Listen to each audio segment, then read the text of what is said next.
Is YouTube becoming the next coffee shop? Retirement channels seem to be everywhere nowadays, and many of them are hosted by retired men sharing their thoughts on retirement.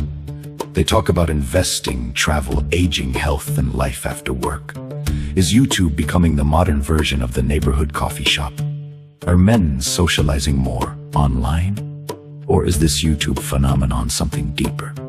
Here's Doug Rogers with his caffeinated opinion.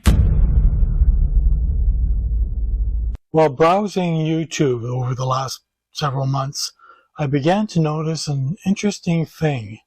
Retirement channels seem to be popping up everywhere.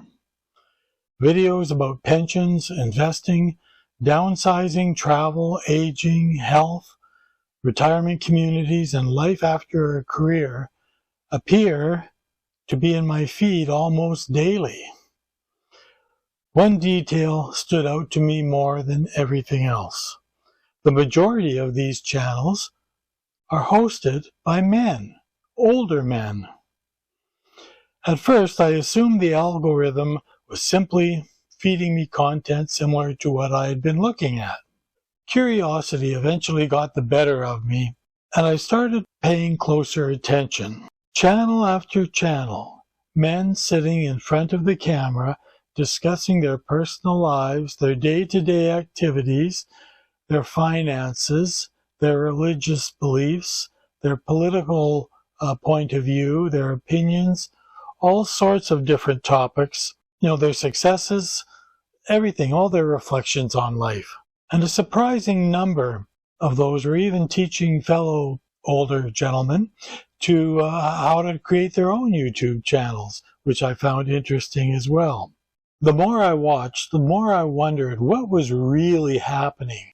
Conventional wisdom might suggest that men enjoy discussing finances, politics, current events, and retirement planning. Those are topics that we would talk about with each other in our living rooms. There is certainly some truth in that observation. After spending time with dozens of channels, I came to a different conclusion though. The videos themselves seem to have to do with something that's a little bit deeper than just socializing or conversation. The real attraction appeared to be connection. Many of these creators are ordinary retirees. They're sharing stories of their lives, discussing their daily activities, their routines. They're reflecting the transition from retirement after leaving a career of many years. Their audiences return week after week, and because of this, they feel that they're part of something.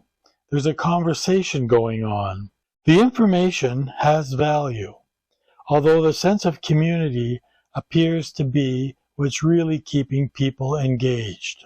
That realization led me to investigate a little further and wondering, is there any research on this topic? A 2025 study published through the U.S. National Institute of Health examined retirement as a major life transition and found that leaving the workforce can have a significant impact on routine, identity, finances, and social relationships.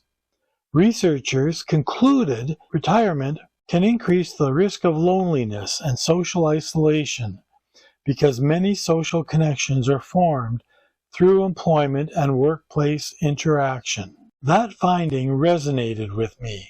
Many people of my generation spent decades building careers that became closely connected to our sense of identity. Speaking personally, I devoted more than 30 years to the hospitality industry.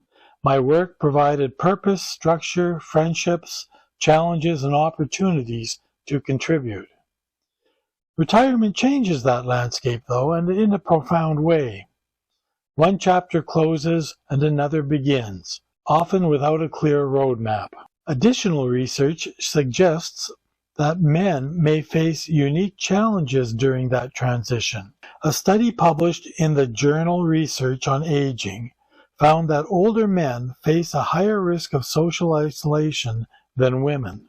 Researchers observe that many men derive a strong sense of purpose and self-worth from their careers and previous employment. Reading that study felt almost like reading a description of my own experience. The trend becomes even more concerning when you start looking at friendship. Patterns among men. Research published by the Canadian Survey Centre found that in 1990, 55% of men reported having 6 or more close friends. That's back in 1990. Today, that number has fallen to 27%. 15% of men report having no close friends at all.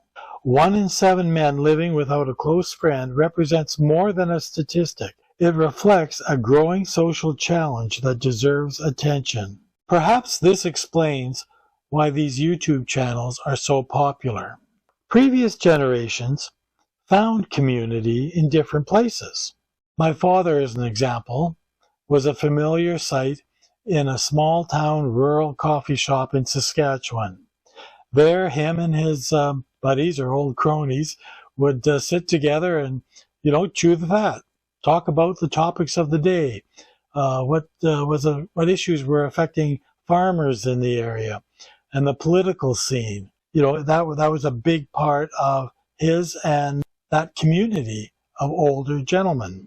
Many men, though, also participated in service clubs, church organizations, legions, bowling alleys, bowling leagues, curling clubs, volunteer groups, and community associations. While those communities still exist, participation patterns seem to have evolved.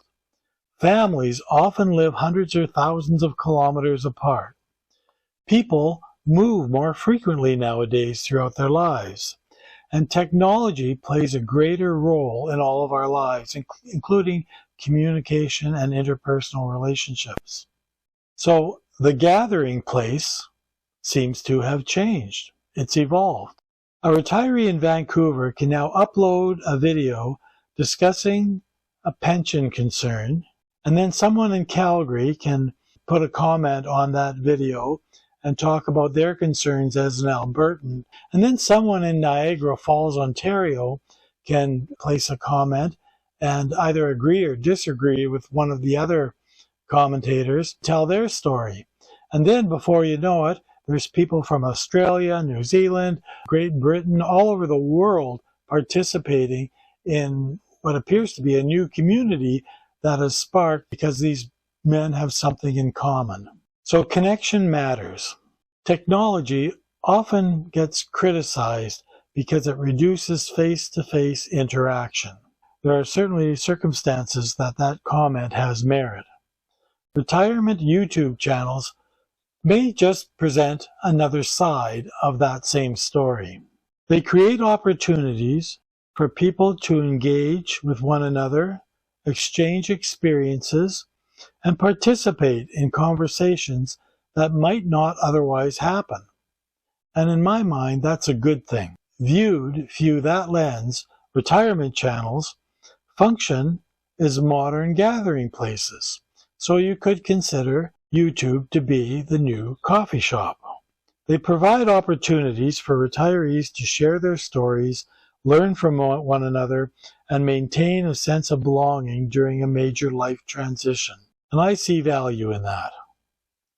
Retirement frequently described as the end of a career. In reality, it may be the beginning of a search for a new purpose. Some people discover that purpose through travel, others through volunteering, family, creative pursuits, gardening, writing, through their church, mentoring, or community service of one form or another. A growing number appear to be finding it by pressing the record button on their camera or their phone and sharing their lives online. Millions of viewers are clearly interested in joining these conversations, and I count myself among them.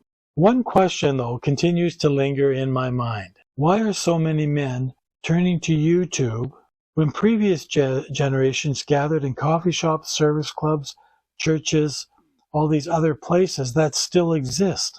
What makes social media so appealing at this stage of life? Does it offer greater accessibility? Does it satisfy a desire for connection in a world that increasingly operates online? Is it a way to keep in touch with technology and to keep up with the ever-changing world?